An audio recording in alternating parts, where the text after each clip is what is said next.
I'm going to show you how to create an account to use CapCut completely for free. So if you find this video helpful, don't forget to subscribe and like it. So you can do this on the desktop application or the phone application or even the website version. In my case, I'm doing the website, so go to CapCut.com and then go to sign up for free. So click right there and then you can continue with Google, TikTok, Facebook, or using the CapCut mobile application. And you can also enter the email.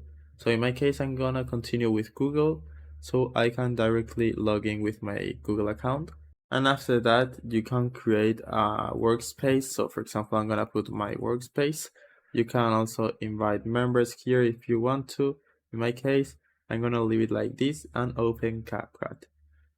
So after that, the online editor will pop up, and right here you can start creating your projects or basically editing any video or even using these templates. So that's it. I hope it was helpful and thanks for watching.